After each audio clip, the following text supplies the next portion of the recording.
Hello. I'll tell you about a book that I just finished. It's The Milkman by Anna Burns. This was recommended to me by Amelia, someone that comments on my videos. I think she recommended it a couple months ago now.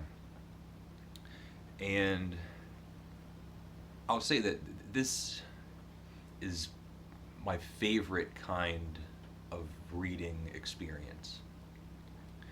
And I'll explain what I mean by that. I heard about this book last year, I guess, and for whatever reason it didn't really spark my interest. It was recommended to me, which I always love, and when I received it, there still wasn't very much that appealed to me. I had very low expectations. It won the Man Booker Prize last year, which unfortunately at this point I don't give too much credibility to. And then when I started the book, I had reservations almost immediately. It has a strange way of identifying the characters in the book. Instead of having names, they are characterized by their association. So characters are like the middle sister, sometimes boyfriend, brother, things like that. No one in the book has a name, which a lot of books will do that, but for whatever reason there was a choice to make it very noticeable. Anyway, when I started the book, I was immediately concerned that the main character, it's a young girl, she's a middle sister, lives in Ireland, and she likes to read and walk at the same time. The first book that's mentioned is Ivanhoe. Anyway, the concern that I had was just this year I've read a few books with contemporary books. I'm talking about Where the Crawdads Sing and Normal People, where the main characters turn out to be these extremely exceptional people that almost have like bordering on like superpowers, like they're that like Sherlockian intelligence or photographic memories or whatever. They're just like these shining examples of sort of unnoticed genius, and I was worried that this was going to be another book like that. And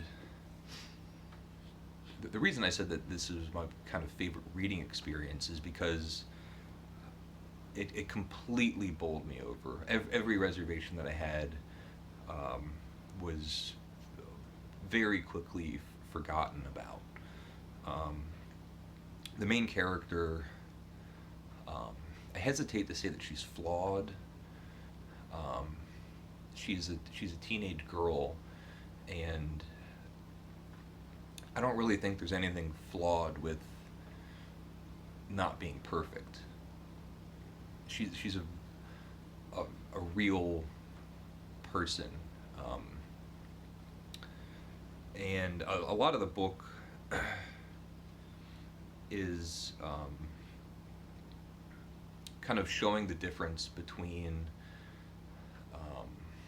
the external world and how she views it, and how she thinks internally.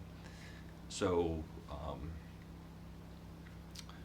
like sex and gender and how men and women are treated and treat each other differently is very important in the book. There's a lot of political turmoil, a lot of judgment on her being young and naive, and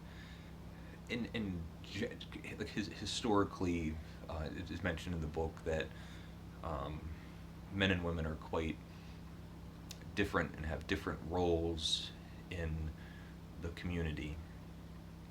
And even if that's true, I mean, historically it is true. Um,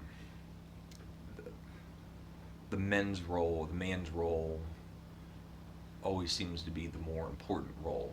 They're the protectors, and um, they're keeping everyone safe and doing the manual labor, um, and that's kind of bled into modern society, where in a lot of ways it's not necessarily true anymore, but women are still women have been looked down upon. In the book, I really get the sense that um, I think she describes it really well, that like women are treated as if they're children, and then even more extreme, as if they're cats and dogs, or like pets. And what's so fantastic, what's brilliant about this book is when you see all of the, like you see these disparities, but as you're reading it, like, when you're inside of her mind, um, especially as a guy, I mean, I think it's the same if you're a woman. Um, there's no difference. I mean, so many of the thoughts that she's having are very similar to thoughts that I've gone through. And it's such a great example of just relating, and for me to like read a book that's so distinctly a female voice that doesn't feel foreign at all. She talked about what was it? The male, like the men's handkerchief and the woman's handkerchief, and how she wanted to be able to like blow her nose, or like just have a handkerchief, but since she's a girl, she has to have like a female handkerchief, which is decorative. Um, I loved her talking about the books that she's reading. She mentions Rear Window, the movie, and about the poor little dog that gets killed.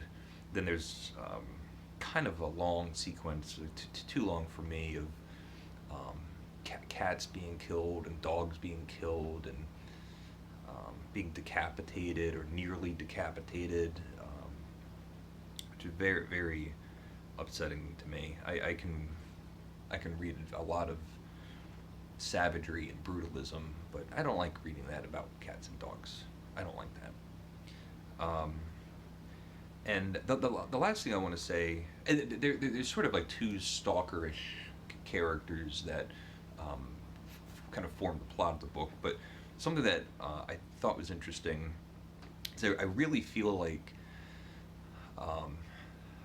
the language of the book, or the style of the language of the book, changes as it goes on. Very early on, she mentioned like someone uses like the word like magnificent, and she makes a point to say, we don't use words like that. And as I was reading it, I really felt like the language was getting like stronger and richer and more detailed and interesting. The very beginning of the book, I couldn't really imagine what she was talking about, and the middle and end, I just felt like it was like very richly realized in my mind. I could kind of see this world and the characters. In that way, like I sort of thought that it was similar to A Portrait of the Artist by Joyce, which did something kind of similar, but I feel like I'd have to reread Milkman to kind of confirm that. I might have to reread Portrait of the Artist, so maybe forget it. You can say anything about that. Also, I thought it was going to be similar to Lolita, which in some ways it was, but I was kind of off base on that, I think. But overall, I really enjoyed it. Um, I will say that the way that she identified the characters was always tedious. It really stuck out, and it's probably my biggest concern of the book. I, I I don't think that it really added very much, um, and it brought attention to an aspect of a novel that I don't think really needs to be punctuated. Um, Other than that, it really won me over. It was a great book. So, Amelia, thank you. If you have any other recommendations, German writers would be great. Leave some comments if you would like, and thank you for watching.